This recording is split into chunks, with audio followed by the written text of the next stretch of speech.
4 septembre 1958. Discours prononcé par le général de Gaulle, place de la République, à Paris. C'est en un temps où il lui fallait se réformer, ou se briser, que notre peuple, pour la première fois, recourut à la République. Jusqu'alors, au long des siècles, l'Ancien Régime avait réalisé l'unité et maintenu l'intégrité de la France. Mais, tandis qu'une immense vague de fond se formait dans les profondeurs, il se montrait hors d'état de s'adapter à un monde nouveau. C'est alors qu'au milieu de la tourmente nationale et de la guerre étrangère apparut la République. Elle était la souveraineté du peuple, l'appel de la liberté, l'espérance de la justice. Elle devait rester cela à travers les péripéties agitées de son histoire. Aujourd'hui, autant que jamais, nous voulons qu'elle le demeure. Certes, la République a revêtu des formes diverses au cours de ses règnes successifs. En 1792, on la vit révolutionnaire et guerrière, renverser trônes et privilèges pour succomber, 8 ans plus tard, dans les abus et les troubles qu'elle n'avait pu maîtriser. En 1848, on la vit s'élever au-dessus des barricades, se refuser à l'anarchie, se montrer sociale au-dedans et fraternelle au-dehors, mais bientôt s'effacer encore, faute d'avoir accordé l'ordre avec l'élan du renouveau. Le 4 septembre 1870, au lendemain de Sedan, on la vit s'offrir au pays pour réparer le désastre.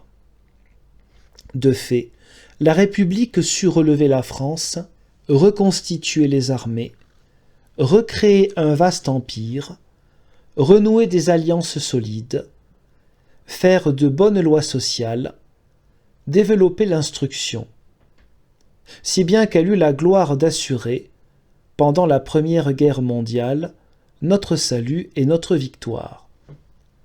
Le 11 novembre, quand le peuple s'assemble et que les drapeaux s'inclinent pour la commémoration, l'hommage que la patrie décerne à ceux qui l'ont bien servi s'adresse aussi à la République.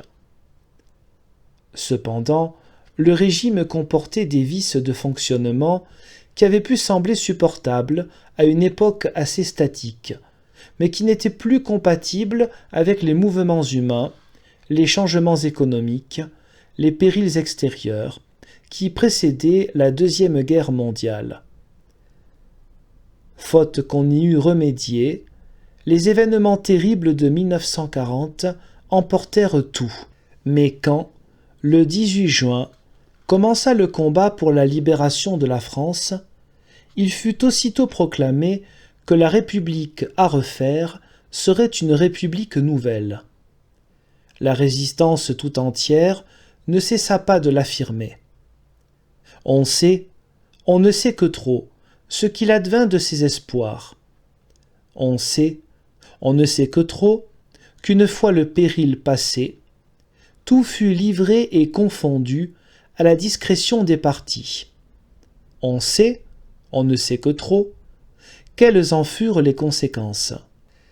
À force d'inconsistance et d'instabilité, et quelles que pussent être les intentions, souvent la valeur des hommes, le régime se trouva privé de l'autorité intérieure et de l'assurance extérieure sans lesquelles il ne pouvait agir. Il était inévitable que la paralysie de l'État amenât une grave crise nationale et qu'aussitôt la République fut menacée d'effondrement. Le nécessaire a été fait pour obvier à l'irrémédiable à l'instant même où il était sur le point de se produire. Le déchirement de la nation fut de justesse empêché. On a pu sauvegarder la chance ultime de la République. C'est dans la légalité que moi-même et mon gouvernement avons assumé le mandat exceptionnel d'établir un projet de nouvelle constitution et de le soumettre à la décision du peuple. Nous l'avons fait sur la base des principes posés lors de notre investiture. Nous l'avons fait avec la collaboration du Conseil consultatif institué par la loi. Nous l'avons fait compte tenu de l'avis solennel du Conseil d'État. Nous l'avons fait après délibération très libre et très approfondie de nos propres conseils de ministres. Ceux-ci, formés d'hommes aussi divers que possible, d'origines et de tendances. Mais résolument solidaires, nous l'avons fait sans avoir, entre-temps, attenté à aucun droit du peuple, ni à aucune liberté publique. La nation, qui seule juge, approuvera ou repoussera notre œuvre. Mais c'est en toute conscience que nous la lui proposons. Ce qui, pour les pouvoirs publics, est désormais primordial, c'est leur efficacité et leur continuité. Nous vivons en un temps où des forces gigantesques sont en train de transformer le monde. Sous peine de devenir un peuple périmé et dédaigné, il nous faut, dans les domaines scientifiques, économiques, social, évoluer rapidement. D'ailleurs, à cet impératif répondent le goût du progrès et la passion des réussites techniques qui se font jour parmi les Français et d'abord dans notre jeunesse. Il y a là des faits qui dominent notre existence nationale et doivent, par conséquent, commander nos institutions. La nécessité de rénover l'agriculture et l'industrie, de procurer les moyens de vivre, de travailler, de s'instruire, de se loger, à notre population rajeunie, d'associer les travailleurs à la marche des entreprises, nous pousse à être, dans les affaires publiques, dynamiques et expéditifs. Le devoir de ramener la paix en Algérie, ensuite celui de la mettre en valeur, enfin celui de régler la question de son statut et de sa place dans notre ensemble, nous impose des efforts difficiles et prolongés. Les perspectives que nous ouvrent les ressources du Sahara sont magnifiques, certes, mais complexes. Les rapports entre la métropole et les territoires d'outre-mer exigent une profonde adaptation. L'univers est traversé de courants qui mettent en cause l'avenir de l'espèce humaine et portent la France à se garder, tout en jouant le rôle de mesure, de paix, de fraternité, que lui dicte sa vocation. Bref, la nation française refleurira ou périra, suivant que l'État aura ou n'aura pas assez de force, de constance, de prestige, pour la conduire là où elle doit aller. C'est donc pour le peuple que nous sommes, au siècle et dans le monde où nous sommes, qu'a été établi le projet de constitution. Que le pays puisse être effectivement dirigé par ceux qu'il mandate et leur accorde la confiance qui anime la légitimité. Qu'il existe, au-dessus des luttes politiques, un arbitre national, élu par les citoyens, qui détiennent un mandat public. Chargé d'assurer le fonctionnement régulier des institutions, ayant le droit de recourir au jugement du peuple, souverain, répondant, en cas d'extrême péril, de l'indépendance, de l'honneur, de l'intégrité de la France et du salut de la République. Qu'il existe un gouvernement qui soit fait pour gouverner, à qui on en laisse le temps et la possibilité, qui ne se détourne pas vers autre chose que sa tâche, et qui, par là, mérite l'adhésion du pays.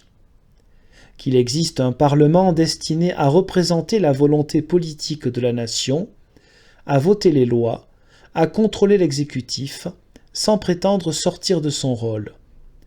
Que gouvernement et Parlement collaborent, mais demeurent séparés quant à leurs responsabilités, et qu'aucun membre de l'un ne puisse, en même temps, être membre de l'autre. Telle est la structure équilibrée que doit revêtir le pouvoir, le reste dépendra des hommes. Qu'un conseil économique et social, désigné en dehors de la politique par les organisations professionnelles et syndicales du pays et de l'outre-mer, fournisse ses avis au Parlement et au gouvernement. qu'un comité constitutionnel, dégagé de toute attache, ait qualité pour apprécier si les lois votées sont conformes à la Constitution et si les élections diverses ont eu lieu régulièrement. Que l'autorité judiciaire soit assurée de son indépendance et demeure la gardienne de la liberté de chacun. La compétence, la dignité, l'impartialité de l'État en seront mieux garanties. Qu'entre la nation française et ceux des territoires d'outre-mer qui le veulent, soit formée une communauté, au sein de laquelle chaque territoire va devenir un État qui se gouvernera lui-même, tandis que la politique étrangère, la défense, la monnaie, la politique économique et financière, celle des matières premières, le contrôle de la justice, l'enseignement supérieur, les communications lointaines, constitueront un domaine commun dont auront à connaître les organes de la communauté, président, conseil exécutif, sénat, cour d'arbitrage. Ainsi, cette vaste organisation rénovera-t-elle l'ensemble humain groupé autour de la France? Ce sera fait en vertu de la libre détermination de tous. En effet, chaque territoire aura la faculté, soit d'accepter par son vote au référendum la proposition de la France, soit de la refuser et par là même de rompre avec elle tout lien. Devenu membre de la communauté, il pourra dans l'avenir, après s'être mis d'accord avec les organes communs, assumer son propre destin indépendamment des autres. Qu'enfin, pendant les 4 mois qui suivront le référendum, le gouvernement ait la charge des affaires du pays et fixe, en particulier, le régime électoral. De cette façon pourront être prises, sur mandat donné par le peuple, les dispositions nécessaires à la mise en place des nouvelles institutions. Voilà, Françaises, Français, de quoi s'inspire et en quoi consiste la Constitution qui sera, le 28 septembre, soumise à vos suffrages. De tout mon cœur, au nom de la France, je vous demande de répondre oui. Si vous ne le faites pas, nous en reviendrons, le jour même, aux errements que vous savez. Si vous le faites, le résultat sera de rendre la République forte et efficace, pourvu que les responsables sachent, désormais, le vouloir. Mais il y aura aussi, dans cette manifestation positive de la volonté nationale, la preuve que notre pays retrouve son unité et, du coup, les chances de sa grandeur. Le monde, qui discerne fort bien quelle importance notre décision va revêtir pour lui-même, en tirera la conclusion. Peut-être l'a-t-il dès à présent tirée. Un grand espoir se lèvera sur la France. Je crois qu'il est déjà levé. Vive la République, vive la France!